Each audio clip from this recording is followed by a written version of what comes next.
Bluetooth on-off button is missing in Windows 10. Hello guys, this is Sarah from Create Login and Delete. Let's get started. So first, click on the search bar and type troubleshoot. So click on this troubleshoot settings, go over to Bluetooth, and then click on run the troubleshooter.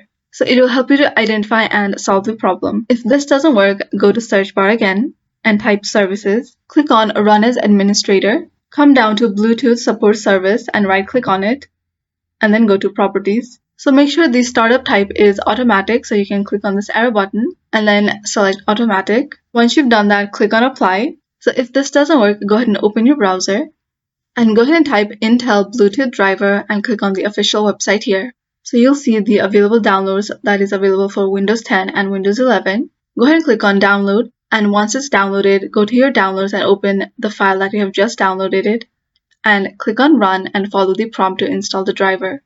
So if this still doesn't work, go to your settings, click on devices, and click on Bluetooth and other devices, and then click on more Bluetooth options. So make sure this show the Bluetooth icon in the notification area is ticked on, and then click on OK. So this is how to fix a Bluetooth on-off button missing in Windows 10. Thanks for watching until the end, and don't forget to like, share, and subscribe.